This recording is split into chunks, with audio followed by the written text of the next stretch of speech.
gabar walba waxay ku riyootaa inay hesho nin wanaagsan oo mustaqbalkeeda u dhisa farxadna ugu dhameeyo inta ay nooshahay. saddex arrin ayaana ka caawinayso inay noqoto gabar nin walba uu rabo ama haweeney qof walba oo daba cararo. waxaa jira waxyaabo ka dhigaya qof aan soo jiidasho lahayn ama aan laga helin. tusaale ahaan, dharka aad xirato waxaad ku noqon kartaa kuwa aad ku qurxoon tahay oo soo jiidasho leh ama kuwa aadan ku soo bixin. haddii aad doonaysid in rag ay ka helaan, kadib waa kuwan waxyaabaha aad u baahan tahay inaad eegto. kow, labiskaaga micno weyn ayuu ku fadhiyaa, waana mid keeni kara in ragga ay kugu soo ordaan inay ka cararaan intaba. maadaama raggu ay yihiin kuwa ka eegma badan dumarka, way fududahay inaad soo jiidatid ama aad ka dhigto kuwa ka hela markaad labis qurxoon tahay. xiro dhar qurxoon oo xiran dhar cawradaada laga arko. 2, ha noqon qof kibir badan.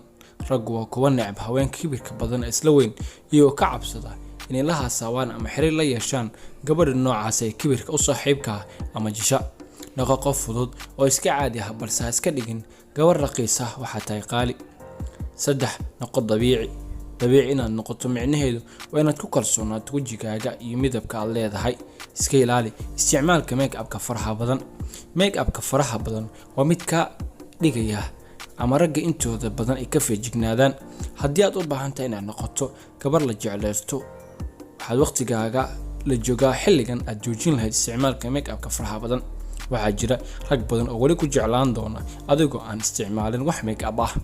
3dan sheeko ayaa ka caawinaysa inay noqoto gabar qof walba uu rabo, nin walbana uu ku riyoodo.